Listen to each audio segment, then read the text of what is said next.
better for you.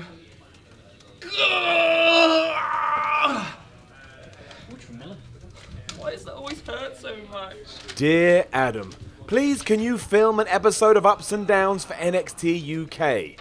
I would do it, but on Thursdays I go to Baby Gap and I buy more t-shirts. Also, I do get a bit sad watching UK wrestling these days, because my shoulder has turned into marshmallows. Ups and downs.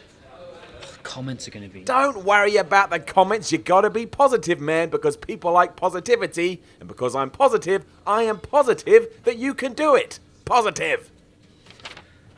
How do I make them like me? I don't know, dude. I'm just a letter. I can't give you any answers unless they're literally written on my face, which in this instance is the paper. But all the best, your pal, Simon Miller. Slap, slap, Y, and so on. Yes, hello there, everybody. WhatCulture original and stylish masturbator Adam Cleary here with a brand new Great British series of Ups and Downs. This is my quietly excited face. That's right, last night was the first time ever episode of WWE NXT UK, and also coincidentally the biggest night in British wrestling history for about the 5th time this year. So how did it actually go? I'm going to presume you are at least loosely familiar with this format, but on the off chance you've just stumbled across this video like some kind of pisshead spotting a dropped kebab, we go through the entire show and we give the good bits an up and the not so good bits a down, and we all just have a bloody lovely time. Will this be the start of a fantastic new franchise for a much-loved brand, or will their predominantly American audience simply not be that bothered about it and it gets binned off inside a week? Wait.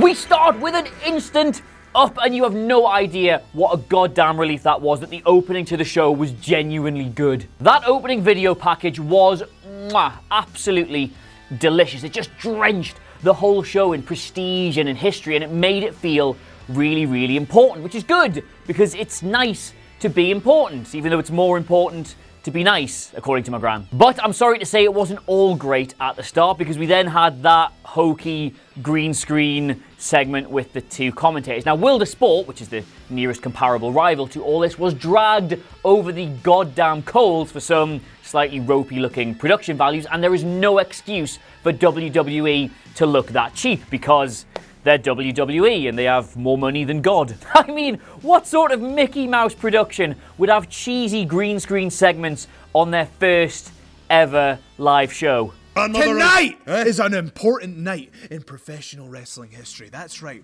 because first ever main event in WCPW is Damo versus Joe Hendry. And I'll tell you what, that's where the dream ends for you. Ah, yes. I can't really give that a down, can I?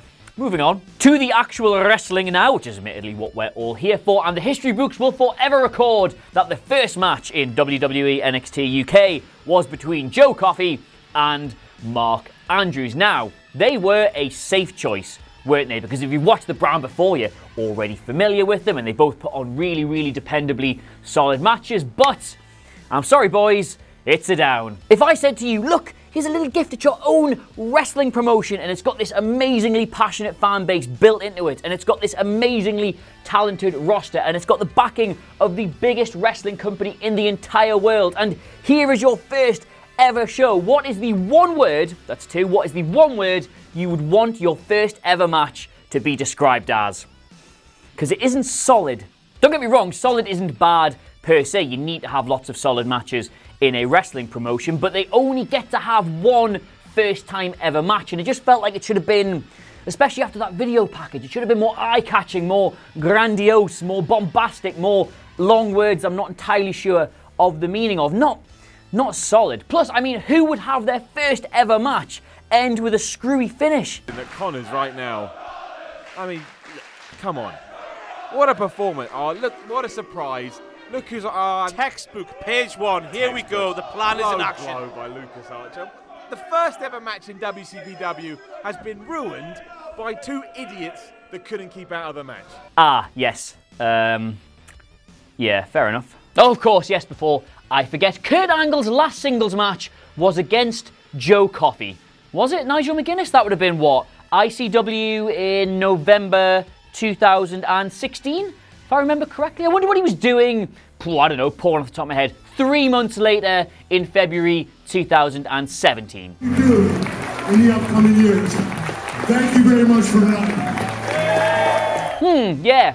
Funny that I will not have the one night on this earth I got to hang out with Paige scrubbed from the history books. All right, mate? Not a down, but a warning. Vignette time now, and a little look at Eddie Dennis, who I think we can all agree has found the decision to leave teaching to go full-time into wrestling, working out quite well. This was a brief but nonetheless enjoyable little introduction to the character, and we got all these stories about how he knows people in the industry. We saw a lot of familiar faces, but crucially, they didn't go all in and like describe this massive feud he's been having with Andrews in Progress or any of that stuff, which means for me, it was very smartly handled, because that whole I've got stories line, like A, that is subtle enough that it's a bit of a nudge and a wink to his existing fans who have followed his work, but B, it's still intrigue building enough that people who are just discovering him for the first time, which is part of the point of this show, will be nonetheless very interested to see where he goes. Well done. Up. Next up, we got an in-ring segment from 2 of the 3 pillars that WWE are building this whole UK brand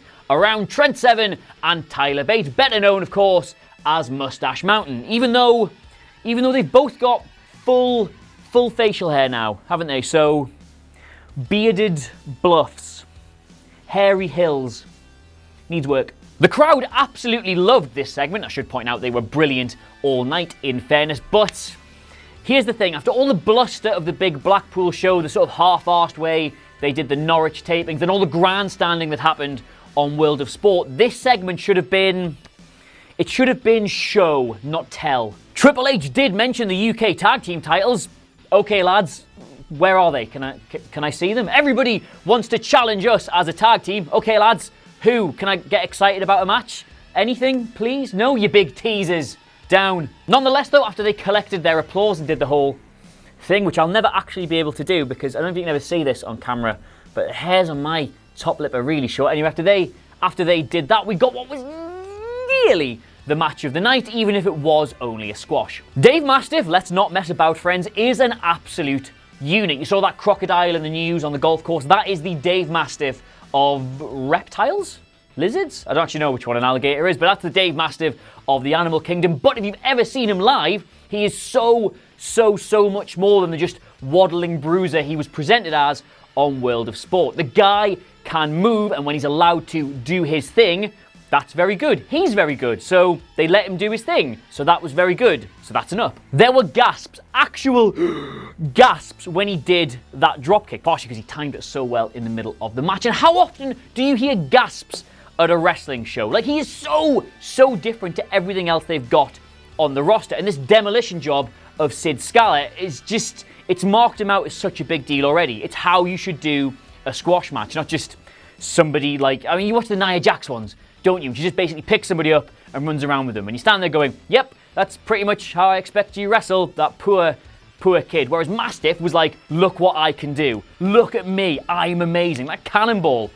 God, I don't ever want anybody like that to do that to me, even though I know it's not real, which is what wrestling's supposed to do. So yes, very good booking. Very up booking. Next, we had the very exciting prospect of Toni Storm versus Nina Samuels, but it was at this point in the show that I worry that at mere 31 years of age, yes, I know, diet and exercise, I was starting to become a crotchety old man, because I was like, I like these two, but that wasn't great. On the one hand, Storm has been built up really well in the Mae Young Classic, and on the other, Samuels comes with her own very well-deserved independent reputation. So I was like, ooh, this should be good, but the match did precisely nothing for either woman besides giving them this down. Samuels does that promo thing, says she's going to beat up Toni Storm and make a name for herself, then Storm comes out at a huge pop, and then Samuels dominates the match, even though the offense was very sloppy at times. We got the kiss of death. I don't think she got all of it, which is code now for they've missed that entirely. And then at the end, Storm just got this out of nowhere win with that really cool Storm move she does. Like, it did nothing for either woman, it did nothing for the women's division, so hopefully there's lots more to come from this, because I was really disappointed by it, because they're both dead good. So, we're a fair way in now, and we've had, on the one hand, two quite disappointing matches and a talking segment which didn't really do anything, and on the other, we've had these two excellent little video packages and an amazing squash. Now, Obviously, these aren't actually here for me. They don't exist in my reality. They're added later. Ooh, spooky. But you don't really get things more in the balance than that, do you? I think. It should be 3-all.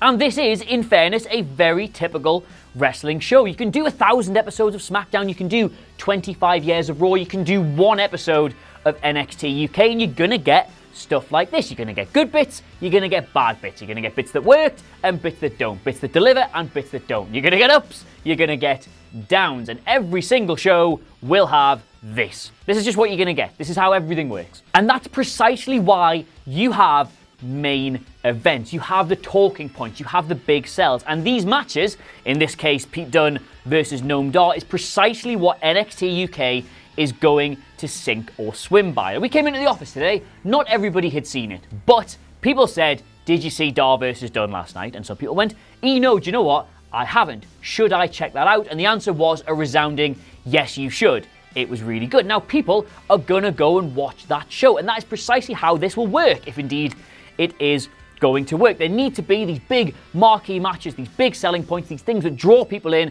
and convince them to watch the product. So, no pressure, boys. Now, we are trying to swear a little bit less on the channel these days. Long story, but I do still have to point out that Pete Dunne is just the f***ing best. His little sneer behind the back of Johnny Saint, chucking his jacket in Noam Dar's Moy, just every little detail he adds to every single match he is having. You can just see so clearly why they are going to keep this belt, hopefully, on him forever. And you wouldn't think this would work on paper, would you? You've got a prick heel versus a prick tweener. It just shouldn't quite line up right. But when it's that crisp and well-paced and at times absolutely brutal looking, when they deliver you a great wrestling match, not a solid one, not a dependable one, a great wrestling match, it makes that worth checking out and thus makes the show itself worth checking out.